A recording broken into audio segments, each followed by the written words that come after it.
Hello hi friends, welcome back to our channel. ఈరోజు మన recipe వచ్చి చికెన్ కర్రీ అండి. బ్యాచిలర్స్ కూడా సింపుల్గా చేసుకోవచ్చు. ఈ చికెన్ కర్రీ అన్నంలోకి, చపాతీలోకి, పుల్కా బిర్యానీలోకి చాలా బాగుంటుంది. తిన్నా కొద్దీ తినాలనిపించే ఈ gravy chicken curry, simple chicken curry first స్టార్టింగ్లో చేసే వాళ్ళు కూడా, బిగినర్స్ కూడా ఈజీగా చికెన్ గ్రేవీ కర్రీ ఎలా చేయాలో చూపెడతాను. ముందుగా ఒక అరకిలో చికెన్ని శుభ్రంగా కడుక్కోవాలండి. ఇలా కడుక్కున్న చికెన్ని ఇప్పుడు స్టవ్ వెలిగించుకోవాలి. ఒక ప్యాన్ పెట్టుకోవాలి.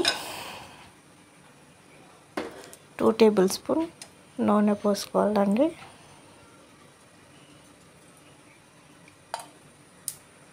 నూనె వేడయ్యాక శుభ్రంగా కడిగి పెట్టుకున్న చికెన్ వేసుకోవాలి. ఇందులోకి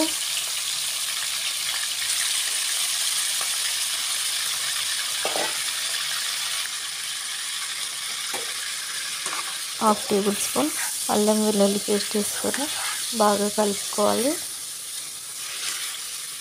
స్టవ్ అయితే హై ఫ్లేమ్లోనే ఉందండి. ఇలా బాగా కలుపుకున్నాక హాఫ్ టేబుల్ స్పూన్ వరకు ఉప్పు వేసుకోవాలి. ఇలా సాల్ట్ వేసుకొని మరోసారి కలుపుకోవాలండి. కలుపుకొని మూత పెట్టుకోవాలి. చికెన్లో నుండి వాటర్ వచ్చి ఆయిల్ మొత్తం సపరేట్ అయ్యే వరకు మంచిగా నూనెలో వేయించుకోవాలి. ఇలా ముక్కలన్నీ మంచి కలర్ వచ్చే వరకు ఫ్రై చేసుకోవాలండి. ఇప్పుడు చికెన్ అయితే రెడీ అయింది, మంచిగా ఉడికింది. ఈ గిన్నెని పక్కకు పెట్టి మరొక గిన్నె పెట్టుకోవాలి. ఇందులో 3 టేబుల్ స్పూన్ నూనె పోసుకోవాలి. నూనె వేడయ్యాక 4 టేబుల్ స్పూన్ జీలకర్ర వేసుకోవాలి. అలాగే 2 మీడియం సైజు ఉల్లిగడ్డలు, 3-4 పచ్చిమిరపకాయలు ఇలా సన్నగా పొడిగా కట్ చేసుకొని ఇందులోకి వేసుకోవాలి. ఈ ఉల్లిగడ్డలు, పచ్చిమిరపకాయలు మంచి కలర్ వచ్చే వరకు మంచిగా వేయించుకోవాలి. చూడండి, ఇలా గోల్డెన్ బ్రౌన్ కలర్ రావాలి. ఇప్పుడు ఇందులోకి 1.5 టేబుల్ స్పూన్ వరకు ఫ్రెష్ అల్లం వెల్లుల్లి పేస్ట్ వేసుకోవాలండి. అల్లం వెల్లుల్లి పేస్ట్ పచ్చి వాసన పోయే వరకు వేయించుకొని హాఫ్ టేబుల్ స్పూన్ పసుపు వేసుకోవాలి. పసుపు వేసుకొని కలుపుకున్నాక 2 మీడియం సైజ్ టమాటాలని చిన్న చిన్న ముక్కలుగా కట్ చేసుకొని వేసుకోవాలి. ఇప్పుడు ఇందులోకి కొద్దిగంత ఉప్పు వేసుకోవాలి. ఆల్రెడీ మనం చికెన్ ఉడికించేటప్పుడు సాల్ట్ అయితే వేసాము. ఇప్పుడు సాల్ట్ కొంచెం తగ్గించుకొని వేసుకోవాలి. టమాటా మంచి గుజ్జు అయ్యే వరకు బాగా నూనెలో ఇలా ఉడికించుకోవాలండి. ఇప్పుడు ఇందులోకి 2 టేబుల్ స్పూన్ కారం పొడి వేసుకోవాలి.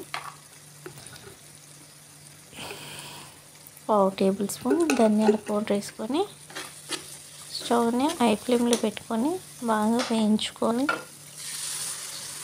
ఇలా వేగినాక ఒక 1/2 లీటర్ వరకు వాటర్ అయితే వేసుకోవాలండి. గ్రేవీ ఇలా పలుచగా ఉండాలి. ఇది మంచిగా చిక్కబడే వరకు ఈ గ్రేవీని అయితే మంచిగా నూనెలో ఉడికించుకోవాలి.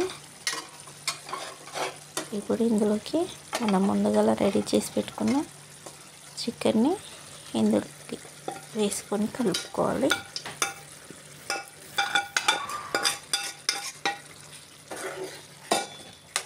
ఇలా గ్రేవీలోకి వేసుకొని బాగా కలుపుకోవాలండి.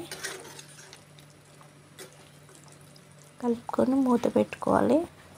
ఆయిల్ మొత్తం సపరేట్ అయ్యే వరకు ఈ చికెన్ అయితే బాగా ఉడికించుకోవాలి. చూడండి, మనకు ఆయిల్ అయితే మొత్తం వచ్చేసింది చికెన్లో నుండి, కర్రీలో నుండి. ఇప్పుడు చికెన్ కర్రీ అయితే రెడీ అయింది. 1 టేబుల్ స్పూన్ గరం మసాలా వేసుకొని, లేదంటే చికెన్ మసాలా కూడా వేసుకోవచ్చండి. నేనైతే గరం మసాలా వేస్తున్నాను. గరం మసాలా వేసుకొని కొద్దిలంతా కొత్తిమీర వేసుకొని స్టవ్ ఆఫ్ చేసుకున్నారంటే ఎంతో రుచికరమైన చికెన్ గ్రేవీ కర్రీ అయితే రెడీ అయినట్లే ఫ్రెండ్స్. ఓకేనా, ఇది అన్నం, చపాతీ, బిర్యానీ, పుల్కలోకి చాలా బాగుంటుంది. మంచి గ్రేవీ కర్రీ అండి. ఓకేనా, ఈ వీడియో కనుక మీ అందరికీ నచ్చినట్లయితే లైక్ చేయండి, షేర్ చేయండి, కామెంట్ చేయండి.